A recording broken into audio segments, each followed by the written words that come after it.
Ninth class हमारा अगला topic है प्रत्यय तुमुन। जो भी ये भी आपको आपकी 11th वर्कशीट में मिला हुआ है। तो तुमुन प्रत्यय को समझने के लिए हम समझेंगे।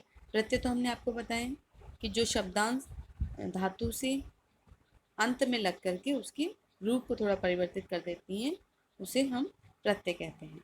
इसी में हम पढ़ेंगे तुमुन प्रत्यय के बारे में।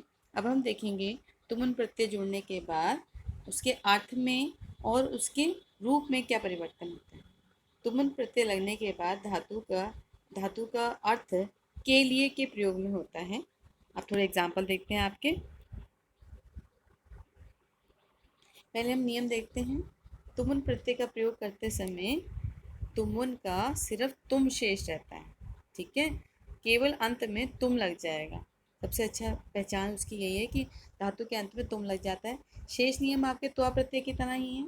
जैसे प्रत्यय का प्रयोग करते समय धातु के अंतिम वर्ण में ई का प्रयोग होता है, छोटी ई ह्रस्व ई का प्रयोग होता है यदि अंतिम वर्ण में कोई स्वर की मात्रा ना हो तो।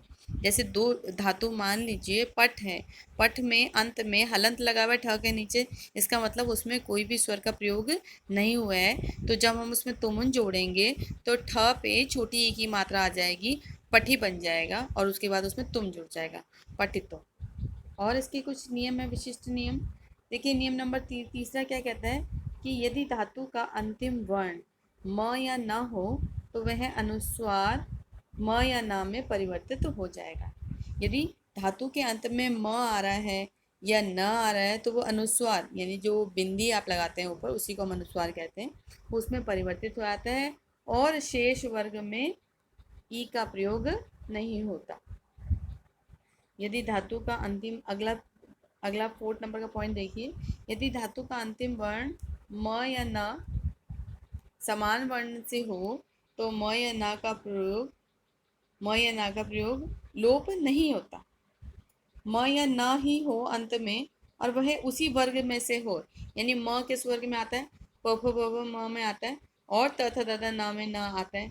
तो इस वर्ग में से मतलब इसमें से कोई शब्द हो, वर्ण हो, तो हम प्रत्यय का प्रयोग करते समय ई का प्रयोग करना हमें होता है और इसमें इनका लोप भी नहीं होता है। फिर से देखेंगे तुमुन का प्रत्यय प्रयोग करते समय सिर्फ तुम शेष रहता है। आपकी धातु के अंतिम वर्ण में, यानी कि यदि धातु के मूल स्वरूप में अंत में हलंत लगा हुआ है यानी कि कोई स्वर उसमें नहीं जुड़ा हुआ है तो उसमें ई का प्रयोग होगा, छोटी ई का। धातु के अंतिम वर्ण में म या न हो तो वह अनुसार में परिवर्तित हो जाएगा और शेष वर्णों में ई का प्रयोग नहीं होगा।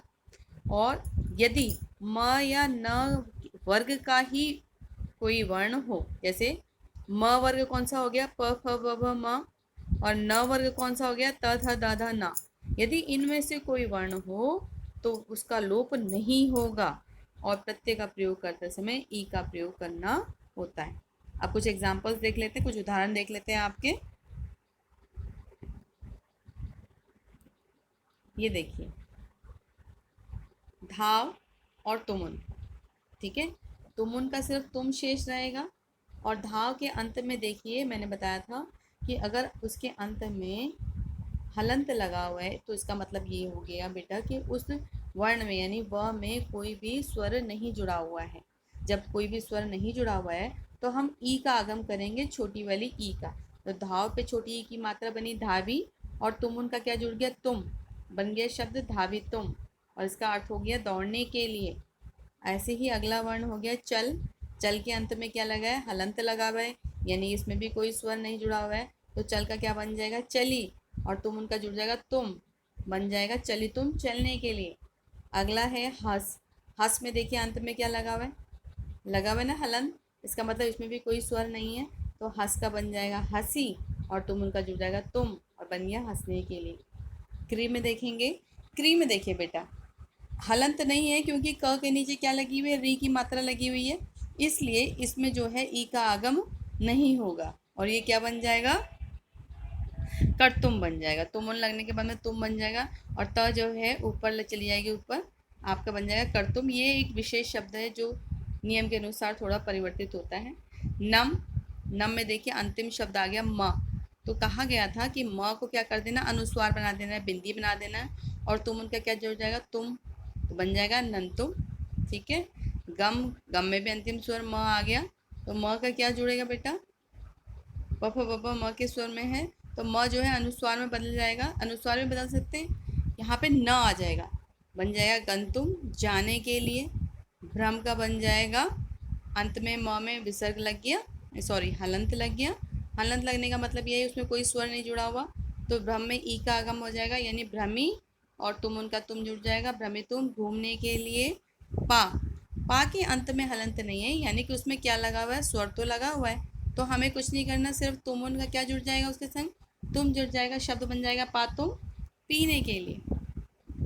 दृश्य मैंने आपको तुआ में भी बताया था आपको कि जिसमें भी श आ रहा है री के बाद में, तो श का क्या बन जाएगा, षटकोण वाला श बन जाएगा, और तुमुन में त की जगह पे ट आ जाएगा, त का वर्ण चेंज होके ट बन जाएगा, और श चेंज होके क्या बन जाएगा, षट आधा वाला श बन जाएगा, वो वाला कौन सा, षटकोण वाला, तो ये बन जाएगा शब्द दृष्टुम, देखने के लिए।